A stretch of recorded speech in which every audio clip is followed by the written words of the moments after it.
ان کا ایک واقعہ بڑا زبردست ہے حضرت عمر فاروق رضی اللہ تعالیٰ عنہ کا، کہ دور خلافت کا واقعہ ہے کہ ایک شخص آیا، صحابی تھے یا بہرحال تابعی تھے جو بھی تھے، وہ آئے اور 2 سال تک وہ سفر میں رہے۔ 2 سال کے بعد جب وہ واپس اپنے گھر آئے ہیں تو انہوں نے اپنی گھر والی کو دیکھا اور بڑی خوشی سے آئے تھے کہ 2 سال کے بعد گھر جاؤں گا، بیوی سے ملاقات ہوگی۔ جب گھر پہنچے تو دیکھا بیوی حاملہ ہے، پریگننٹ ہے پیٹ سے، اور 2 سال کے بعد یہ گھر آئے تھے تو ان کی تو ساری خوشی ختم ہو گئی، اور جا کر کے انہوں نے حضرت عمر فاروق رضی اللہ تعالیٰ عنہ سے شکایت کی کہ اے امیر المومنین، میں اس طریقے سے آیا تھا، میں اتنا خوش تھا، جب میں نے اپنی بیوی کی حالت دیکھی تو بجائے خوشی کے میرے دل میں غم نے جگہ بنا لی، اور میں 2 سال تک تو سفر میں تھا، میں نے اس کو ہاتھ لگایا نہیں۔ اور جب میں نے اس سے پوچھا کہ یہ کیا، تو کہتی ہے خدا کی قسم اس بچے کا باپ تو ہی ہے، یہ تیرا ہی حمل ہے، تو ہی اس بچے کا باپ ہے، بتائے میں 2 سال تک اس کے قریب بھی نہیں آیا، بھلا میں نے اس کو ہاتھ تک لگایا نہیں، تو میں اس بچے کا باپ کیسے ہو سکتا ہوں۔ یہ جو منکرین حدیث ہیں، اس قسم کی باتوں کو، یہ جو صحیح حدیث، یہ جو معاملات ہیں نا، یہ جو آثار ہیں، یہ جو احادیث ہیں، یہ صحیح سند سے، صحیح روایت سے ثابت ہے، ثقہ روایت ہے، اور یہ جو منکرین حدیث ہیں ان صحیح روایتوں کا بھی انکار کر دیتے ہیں انہی باتوں کی وجہ سے۔ اور اللہ کی شان کہ جب کبھی بھی کسی روایت میں، کسی آثار میں، کسی حدیث میں ایسی کوئی بات ملتی ہے جس کا یہ لوگ انکار کر دیتے ہیں، بالکل ایسی یہ اس سے ملتی جلتی کوئی بات قرآن مجید کی آیت کے اندر ضرور موجود ہوتی ہے۔ یہ لوگ حدیث کا تو انکار کر دیتے ہیں، لیکن قرآن مجید کے اندر وہ جو اس سے ملتا جلتا معاملہ ہوتا ہے اس کا پھر اس کے پاس کوئی جواب نہیں بنتا۔ جیسے حضرت آدم علیہ السلام، ان کی عمر کے بارے میں ان لوگوں نے اعتراض کیا کہ 1000 سال عمر کیسے ہو سکتی ہے، انہوں نے آدم علیہ السلام کی عمر کا انکار کر دیا، حدیث سے ثابت تھی، لیکن قرآن مجید کے اندر اللہ تبارک و تعالیٰ نے نوح علیہ السلام کی عمر 950 برس خود بیان فرما دی۔ تو لہٰذا کسی آثار میں، کسی حدیث میں کوئی بات ملتی ہو تو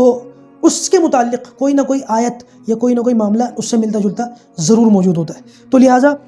حضرت عمر فاروق رضی اللہ تعالیٰ نے اس عورت کو سنگسار کرنے کا حکم دیا، رجم کرنے کا۔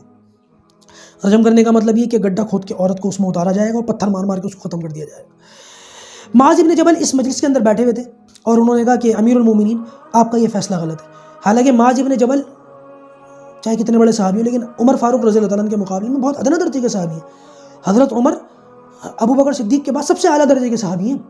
دوسرے نمبر پر، لیکن ان کی اس بات کو انہوں نے چیلنج کر دیا۔ یہ نہیں کہ اللہ حفاظت فرمائے میں آپ سے بڑا عالم ہوں یا میں آپ سے زیادہ جانتا ہوں، نہیں، عالم یہی ہے، زیادہ جانتے یہی ہیں، لیکن یہاں پر ان کی غلطی تھی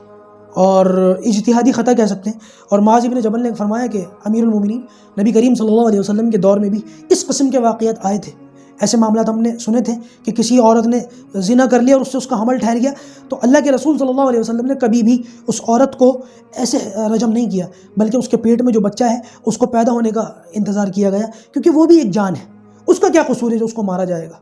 لہٰذا نبی کریم صلی اللہ علیہ وسلم کے سنت کے اور طریقوں کے مطابق اس بچے کے پیدا ہونے کا انتظار کیا جائے اور اس کے پیدا ہونے کے بعد ہی اس عورت کو رجم کیا جائے۔ آج ہمارے یہاں میڈیکل سائنس کہتی ہے نا، بہت سارے لوگ کہتے ہیں کہ بچہ ابھی جو ہے وہ الٹرا ساؤنڈ وغیرہ کے اندر بتا دیتے ہیں بچہ اپاہج پیدا ہوگا، دماغ کمزور ہوگا یا ہینڈی کیپڈ ہوگا، پیر ٹھیک نہیں ہوگا، ہاتھ ٹھیک نہیں ہوگا، تو بہت سارے لوگ جو ہے نا ایک کنسلٹ کرتے ہیں، مشورہ دیتے ہیں کہ اس بچے کو ختم کر دیا جائے۔ کیوں؟ کیونکہ یہ بچہ آگے جا کر کے بجائے اس کے کہ ماں باپ کا سہارا بنے، الٹا ماں باپ ہی کو اس کی خدمت کرنی پڑے گی،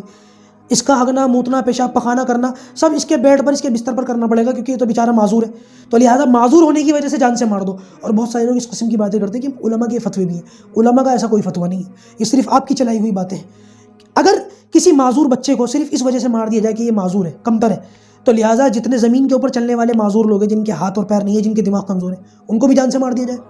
یہ تو کوئی لاجک نہ ہوا۔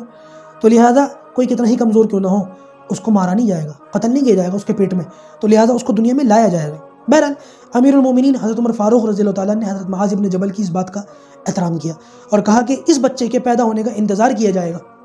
اور جب اس کا انتظار کیا گیا، بچہ پیدا ہوا، تو اس کے دانت، یعنی کہ 2 سال تک حمل ٹھہرنے کی وجہ سے بچے کے دانت پیٹ میں ہی آ گئے تھے، اور اس بچے کی جب شکل اس کے باپ نے دیکھی تو اس نے خدا کی قسم یہ تو میرا ہی بچہ ہے، اس کی شکل تو بالکل میرے جیسی ہے۔ ایک اور اس قسم کا تاریخ کے اندر ملتا ہے غالباً ضحاک بادشاہ، کہ وہ بھی جو ہے جب پیدا ہوا تھا 4 سال تک وہ پیٹ میں رہا۔ اس وجہ سے علماء کہتے ہیں کہ وضع حمل، یعنی کہ حمل کی جو مدت ہے وہ کم سے کم 6 مہینے ہے اور زیادہ سے زیادہ 3-4 سال ہے۔ باقی میری اس بات کے اندر دیکھ لیں، زیادہ سے زیادہ 2 سال یا 4 سال، علماء اس بارے میں کیا کہتے ہیں پوچھ لیں۔ میں نے جو پڑھا ہے غالباً وہ یہی ہے کہ حمل کی مدت زیادہ سے زیادہ 9 مہینے نہیں ہے، بلکہ زیادہ سے زیادہ حمل کی مدت کچھ سال بھی آتی ہے۔ تو کسی معاملے میں اس قسم کی بات میں، اس قسم کی کوتاہی میں فوراً نہیں پڑا جائے گا، اور کسی کے معاملے میں ایسا شک نہیں کیا جائے گا۔ شرعی اعتبار سے پہلے کسی معاملے کو اچھی طریقے سے دیکھا جائے گا اور اس کی اچھی طریقے سے جانچ پڑتال اور تحقیق کی جائے گی، پھر کسی نتیجے پر پہنچیں گے، کیونکہ اس قسم کے آثار قرآن و سنت کے اندر ہمیں ملتے ہیں۔ اللہ تعالی ہمیں صحیح بات پر عمل کرنے کی توفیق عطا فرمائے۔